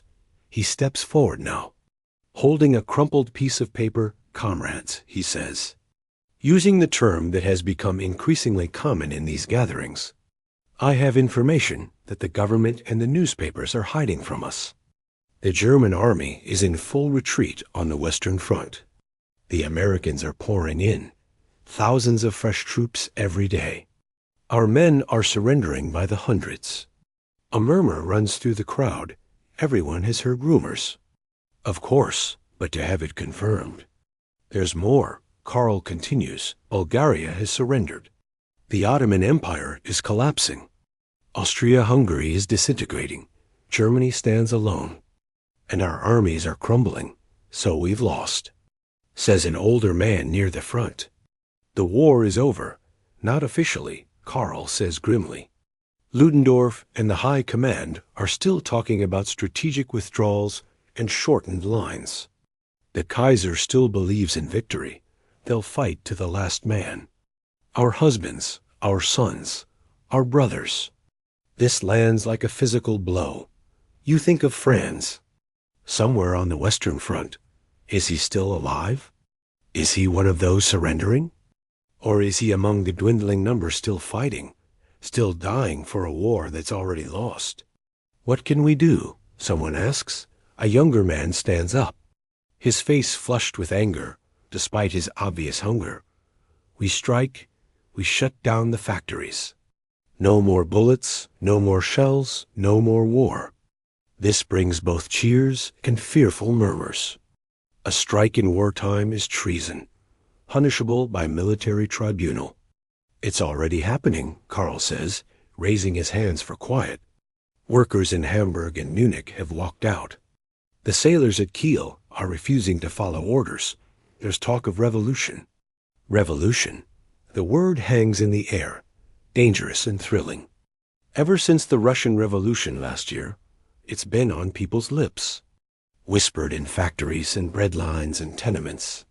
What about the soldiers? Magda asks. Will they fire on their own people if we strike? Karl shakes his head. No one knows. Some units are still loyal to the Kaiser, others. The men coming back from the front have seen too much. They won't defend this regime. The discussion continues, growing heated at times. Should you strike immediately? Wait for other factories to move first? What about the socialists in the Reichstag? Will they support the workers? You listen, but you find your mind wandering to more immediate concerns. If you strike, you won't be paid, without pay. You can't buy food, not even the inadequate rations currently available. How long before you starve? But if the war continues, how many more will die at the front? How much more will Germany suffer before the inevitable end? The meeting breaks up after an hour with no firm decision. We'll meet again tomorrow. Karl says, spread the word, but carefully. You walk home through streets darkened by the blackout imposed because of sporadic Allied air raids. The city feels like a corpse. Cold, still, emptied of life. In windows here and there, you see the faint glow of candles. Electricity is cut off after 8 p. Now to save coal. The next morning, you wake before dawn as usual and prepare for work. Your breakfast is a thin slice of gray bread, carefully measured to leave enough for dinner. You're always hungriest in the morning after the long night without food. The streets are busy with workers heading to factories and offices.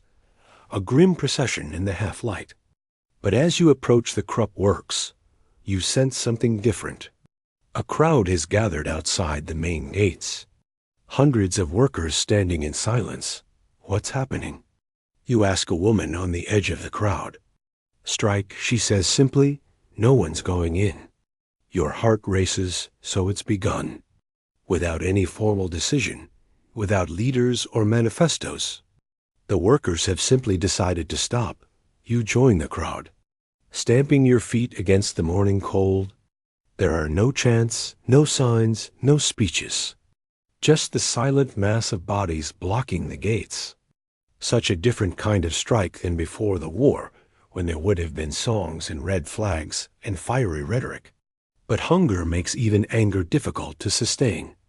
Armed soldiers arrive within the hour, taking up positions across the street. Their rifles are loaded, bayonets fixed, but they make no move to disperse the crowd. The officer in charge looks uncertain, conferring with his sergeants, occasionally eyeing the workers with a mixture of apprehension and sympathy. These aren't the fearsome troops of 1914, the ones who marched off to war with flowers in their rifle barrels and unshakable confidence in their Kaiser. These are garrison troops, older men or walking wounded, as hungry and disillusioned as the factory workers they face. Mid-morning brings a delegation from the company. Managers in suits flanked by more soldiers. They read an order declaring the strike illegal, demanding that workers return to their stations immediately. No one moves. The managers retreat, visibly shaken by this silent defiance. The soldiers remain, but still make no attempt to force the issue. By noon, word reaches you that other factories across Berlin have joined the strike. The movement is spreading, gaining strength even without formal organization. "Look," someone shouts, pointing down the street. A column of people is approaching, not soldiers or police, but civilians, hundreds of them. As they draw closer, you see they're workers from other factories, joining your strike in solidarity, and they're carrying a red flag. The sight electrifies the crowd. Here is the symbol that everyone recognizes, the emblem of workers' revolution that toppled the Tsar in Russia. Someone starts singing the Internationale, the anthem of international socialism, and others join in, the sound swelling until it fills the street. The soldiers watch, their expressions unreadable, but they don't intervene. By evening, most of industrial Berlin is on strike. The government declares martial law, but it's meaningless. They lack the loyal troops to enforce it. Reports filter in from other cities, Hamburg, Frankfurt, Munich, all experiencing worker uprisings. And then the most shocking news of all. The German fleet at Kiel is in open mutiny. Sailors have raised the red flag on several warships, arrested their officers, and formed revolutionary councils.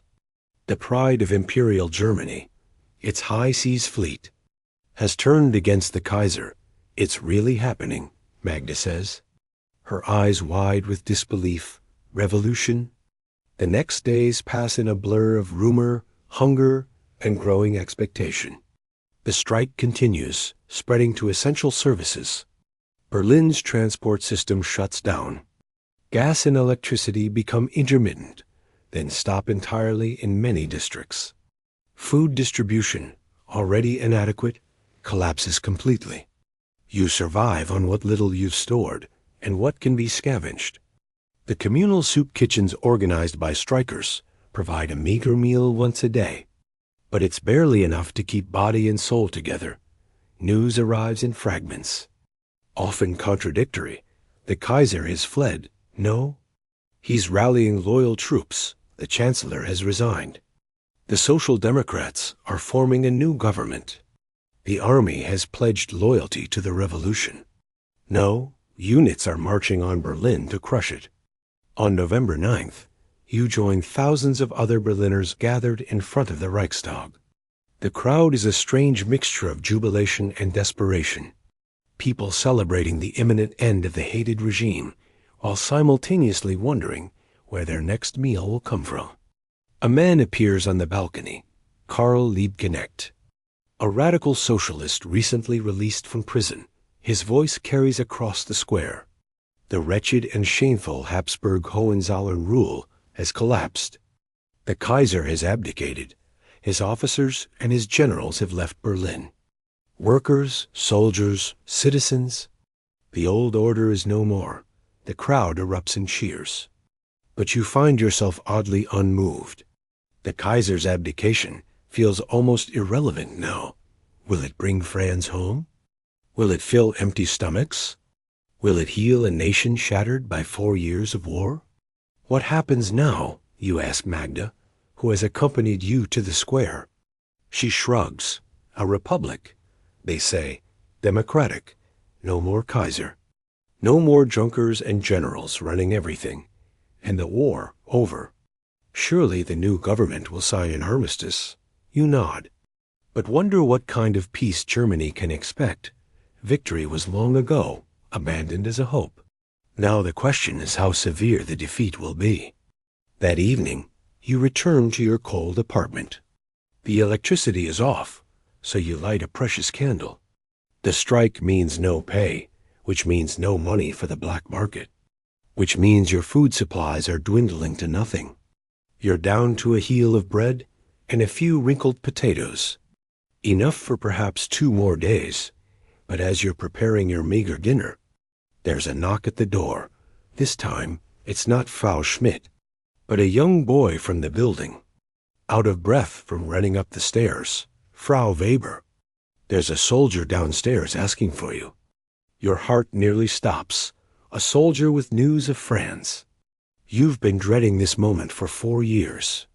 The official notification that your husband is dead or missing. You rush down the stairs, nearly falling in your haste. There, in the dim entrance hall, stands a figure in a mud-stained gray uniform. Franz, you whisper, hardly daring to hope. The figure turns. And despite the gauntness, despite the haunted eyes and premature lines, you recognize your husband, Elsa, he says. His voice cracked and unused. I came home. You're in his arms then. Both of you crying. Both of you feeling the shocking boniness of the other's body through the thin layers of clothing. 4 years of separation, of hunger, of fear, ending in this moment of disbelieving joy, later in your apartment. He tells his story in halting sentences. His unit surrendered to the British in late October. But in the confusion of the German retreat, he and a few others slipped away. They've been making their way back to Germany on foot, begging food from French villages. Sleeping in barns and ditches, the army is finished. Elsa, he says, not just defeated, disintegrated. Men are throwing down their weapons. Walking away, officers can't stop it. Nothing can stop it. And the war, you ask, is it really ending? Yes, he takes your hand, his fingers trembling slightly. But what comes after? I don't know. Germany is broken. Not just the army, everything. You sit together by candlelight. 2 survivors of a catastrophe that has consumed millions. Outside, Berlin continues its slow collapse. Food supplies dwindling. Coal running out, authority dissolving. The revolution that began with the fleet mutiny and factory strikes is spreading across the country, sweeping away the old order and beyond Germany's borders.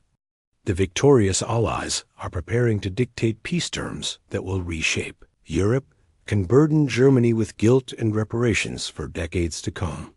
But in this moment, you and Franz have found each other again. It's not a happy ending. There are no happy endings to this war, not for anyone. But it's a survival, a continuation, a refusal to be broken completely. Unlike your warm bed where you're listening to this story. The apartment is cold, the future uncertain, but Franz is home. And the killing has stopped after 4 years of total war. It feels like enough for now. As November progresses, Germany continues its descent into revolution and chaos.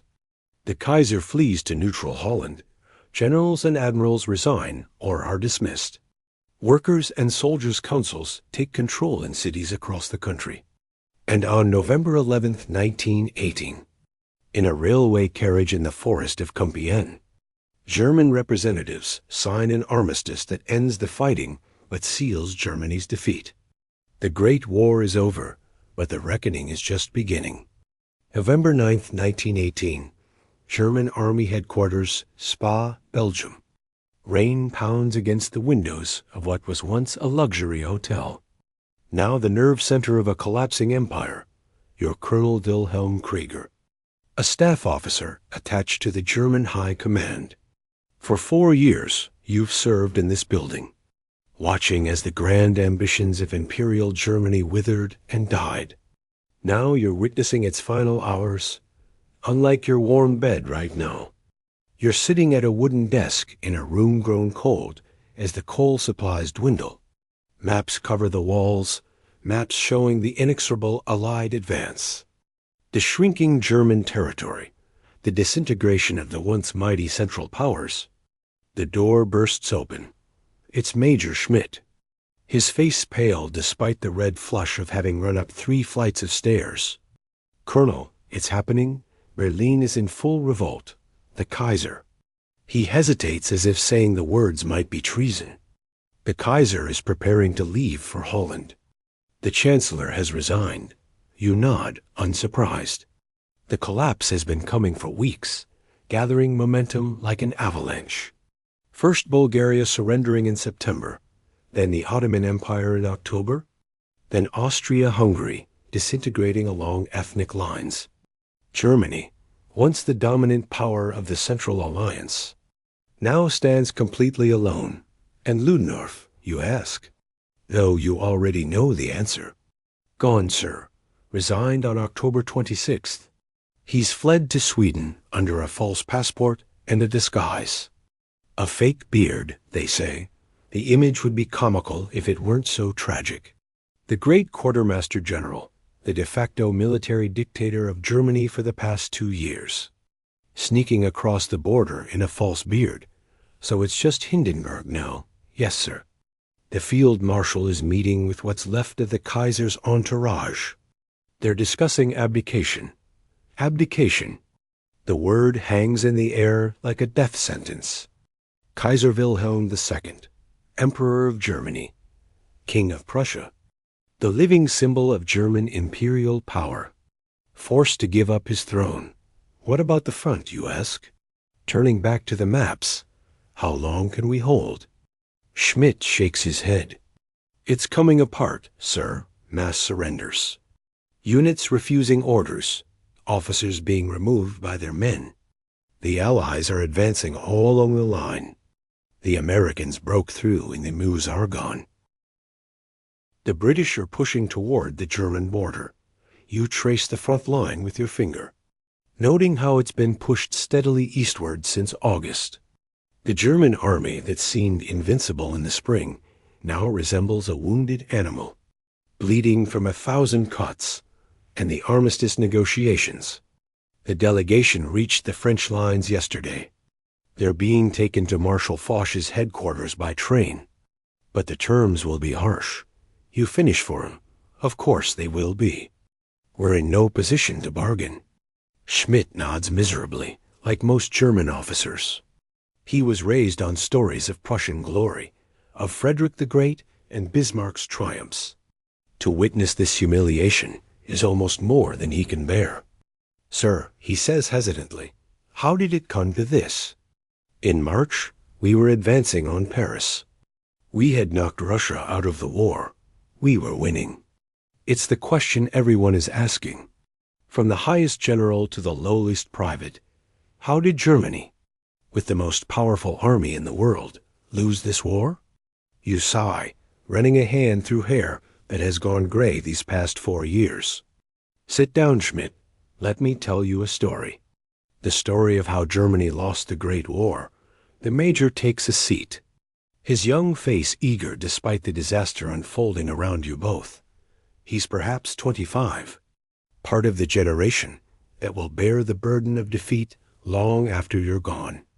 It wasn't any one thing, you begin. That's what makes it so tragic.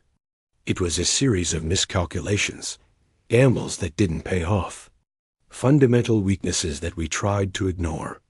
You point to a map showing the initial German advance through Belgium in 1914. The first mistake was there, the Schlieffen Plan. A brilliant concept on paper, but it required everything to go perfectly. It demanded more than the army we actually had could deliver. When it failed at the Marne, we should have reassessed our entire strategy. Instead, we doubled down. Then there was the decision to violate Belgian neutrality, which brought Britain into the war. We turned a continental conflict into a world war against enemies with far greater resources and industrial capacity than our own. You move to another map, this one showing submarine warfare zones. The second great miscalculation was unrestricted submarine warfare. Ludendorff and the Navy promised it would strangle Britain within 6 months. Instead, it brought America into the war while failing to knock Britain out. We gambled everything on a strategy that had almost no chance of success. Schmidt nods slowly. And the blockade, the British blockade, yes. That was perhaps their most effective weapon. Germany couldn't feed itself before the war. We imported about a quarter of our food. The blockade slowly strangled us. Our people have been starving for 2 years now. Even the army is on reduced rations. You stand, moving to the window. Outside, rain continues to fall on the Belgian town where Germany's military brain trust is spent. The war directing millions of men across multiple fronts. But the real failure, Schmidt, was strategic. We never had a coherent plan for winning the war once the initial offensive failed. We just kept reacting, gambling, hoping for a miracle, like Operation Michael. Schmidt says quietly, exactly. The spring offensive was Ludendorff's last roll of the dice. And at first, it seemed like it might work. We advanced further in 2 weeks than either side had managed in the previous 3 years. You turn back to the maps, tracing the bulge created by the German advance in March and April 1918. But Ludendorff had no clear strategic objective. He kept changing direction, chasing tactical successes instead of focusing on strategic goals, like the Channel ports or splitting the British and French armies. And we outran our supply lines, Schmidt adds. The men at the front were starving even as they advanced. Yes, the offensive showed both our greatest strength and our fatal weakness. Tactically, we were brilliant. The stormtroopers, the infiltration tactics, the hurricane bombardment, but operationally and strategically, we failed completely. You returned to your desk, sitting heavily in the wooden chair. And then, when the offensive stalled, we had nothing left, no strategic reserves, no new plan. Just the hope that somehow the Allies would agree to a negotiated peace before the Americans arrived in force. But they didn't. Schmidt says, or no. Instead, they counterattacked in July and August.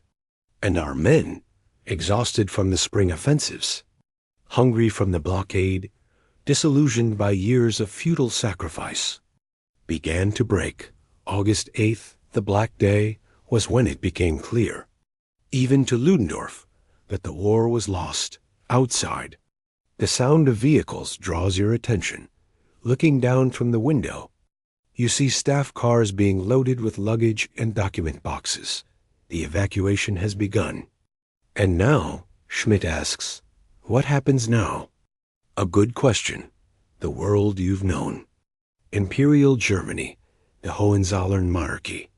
The Prussian military tradition is crumbling before your eyes. In Berlin and other major cities, workers and soldiers are forming revolutionary councils modeled on the Russian Soviets. Red flags fly over the naval bases where the fleet has mutinied. Now Germany pays the price for failure. You say the Kaiser abdicates, the military accepts defeat. The politicians sign whatever armistice terms the Allies demand. And then you leave the sentence unfinished. The truth is, no one knows what comes next. Germany has never been a republic. The revolution spreading across the country could lead to democracy, or Bolshevism, or civil war. Sir Schmidt says, interrupting your thoughts, there's something I don't understand. If Ludendorff knew the war was lost in August, why didn't we seek peace terms then? Why wait until now, when our position is so much worse? You smile grimly. Ah, now we come to perhaps the greatest failure of all. When Ludendorff finally admitted defeat, he didn't want the military to bear responsibility.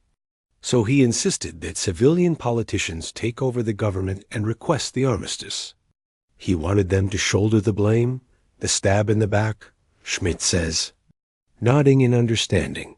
Exactly. He's already laying the groundwork for the myth that the German army wasn't defeated in the field, but betrayed by civilians. Socialists and Jews at home. It's a lie, of course. The army was beaten fair and square, but it's a lie many Germans will find comforting in the years to come. A knock at the door interrupts your conversation. It's a junior officer looking harried, colonel. The field marshal requests your presence immediately. You stand, straightening your uniform jacket. It seems duty calls, Schmidt. We'll continue this conversation another time. But you both know there won't be another time. The old Germany is dying, and with it, the army that has been your life. You follow the junior officer through corridors that were once bustling with staff officers and messengers. Now eerily quiet as personnel evacuate, Hindenburg's office is on the top floor. A spacious room with windows overlooking the town. The field marshal is standing at those windows, his massive back to the door, at 71. Paul von Hindenburg remains an imposing figure, tall, broad-shouldered, with the iconic walrus mustache that adorns countless propaganda posters. "Colonel Krieger," he says without turning. "Thank you for coming, Field Marshal. You stand at attention, waiting." Hindenburg finally turns to face you. His expression is granite, revealing nothing of the turmoil that must be raging within. The Kaiser has agreed to abdicate. The announcement will be made within hours. You maintain your military bearing, though the news hits you like a physical blow. The Kaiser abdicated. The 1,000-year Hohenzollern dynasty ended. It seems impossible. I see, sir. Germany will become a republic, a democratic republic. Hindenburg pronounces the words as if they taste bitter. The socialists will form a government. They're already in contact with the Allies regarding armistice terms. And the army, sir, the army will continue to exist in some form. The new government will need it, if only to maintain order during the transition. He fixes you with a penetrating stare. The question is, Colonel, will you serve this new Germany, this republic born of defeat and revolution? It's a question you've been asking yourself for weeks as the collapse accelerated. Your entire adult life has been dedicated to the Kaiser and the Empire. Can you transfer that loyalty to a democratic republic led by socialists? "I will serve Germany Field Marshal," you say carefully. Whatever form it takes, Hindenburg nods, satisfied. Good. Because I intend to do the same. Germany will need men like us in the difficult years ahead. He turns back to the window, a signal that the conversation is over. You salute, though his back is turned, and leave the room. In the corridor outside, you pause, leaning against the wall for support. The Kaiser abdicated, the war lost, the empire ended. It's too much to absorb all at once. The next 2 days pass in a blur of activity as the High Command prepares to withdraw from Belgium into Germany. Reports continue to flow in, revolution spreading across the country. The Kaiser fleeing to neutral Holland, socialist leader Friedrich Ebert forming a provisional government in Berlin. And then, on November 11th at 5 a.m., the news you've been waiting for. The German delegation has signed the armistice. The fighting will cease at 11 a.m., the 11th hour of the 11th day of the 11th month. A moment of symmetry to end 4 years of chaos. You're in the communications room when the confirmation arrives by telegram. Around you, officers react with a mixture of relief and despair. No one cheers. There is nothing to celebrate in this ending. The terms, someone asks. The signals officer reads from the telegram. Germany to evacuate all occupied territories within 15 days. Allied occupation of the Rhineland. Surrender of the High Seas Fleet. Reparations to be determined at a future peace conference. Maintenance of the blockade until a formal peace treaty is signed. The blockade continues. Another officer asks. Dismay evident in his voice. But our people are starving. The Allies know that, you say quietly, it ensures we'll accept whatever terms they offer at the peace conference. The room falls silent as the implications sink in. Germany is not just defeated. It's at the mercy of its enemies. At 11 a.m., you step outside the headquarters building. The rain has stopped, and weak November sunshine filters through broken clouds. In the distance, you can hear the guns. The last shots of the Great War. And then, at precisely 11, they fall silent. The silence is eerie. After 4 years of constant warfare, it feels wrong somehow. As if the world has stopped turning. Men stand motionless in the street, listening to the absence of sound. Major Schmidt appears at your side. It's over, he says simply. The fighting is over. You correct him, but the consequences, those are just beginning. Later that day, you receive your new orders. You're to return to Berlin to assist the provisional government in demobilizing the army. Millions of men will be coming home. Hungry, traumatized, many wounded, all defeated. To a country in the throes of revolution and economic collapse. As you pack your few belongings, you reflect on the war and its end. Germany gambled and lost. The Schlieffen Plan. Unrestricted submarine warfare. The Brest-Litovsk Treaty with Russia. The Spring Offensive. Each a desperate throw of the dice that might have changed the outcome. But the dice came up wrong every time, and underneath those specific failures lay deeper problems. A blockaded nation that couldn't feed itself. An army that was tactically brilliant, but strategically blind. A military leadership that seized control of the state, but had no idea how to run it. A war economy that slowly collapsed under the weight of 4 years of total war. In the end, Germany lost the First World War, not because its army was defeated in some climactic battle, but because the entire nation, from the frontline soldiers to the factory workers, to the farmers to the generals, simply couldn't sustain the effort any longer. The Great War was a test of endurance, a grinding, merciless contest to see which side would break first. And Germany, for all its military prowess, broke first on your last night at headquarters. You walk the empty corridors, now stripped of maps and equipment. The staff has mostly departed, heading back to a Germany that bears little resemblance to the confident empire that marched to war in 1914. In what was once the main operations room, you find a single map still pinned to the wall. A map of Europe showing the front lines at the time of the armistice. The German army remains on foreign soil in the West, having never suffered a decisive battlefield defeat in the East. It occupies vast territories taken from the defunct Russian Empire. To an uninformed observer, it might look like Germany was winning, or at least holding its own, but you know better. The army might still be in the field, but the nation behind it had collapsed. Economically, politically, morally, and that, you reflect, is the final lesson of the Great War. Modern industrial warfare isn't just a contest of armies, but of entire societies. Germany's army was never decisively beaten in the field, but Germany itself was beaten by hunger, by revolution, by the slow, grinding pressure of a war it couldn't sustain. You leave headquarters early the next morning, boarding a staff car for the journey back to Berlin. The roads are clogged with troops heading in the same direction. The beginning of the great demobilization that will return millions of soldiers to a homeland they barely recognize. Unlike your comfortable bed right now, the car's seat is hard and the journey long. But as you watch the Belgian countryside slide past, you feel a strange sense of relief.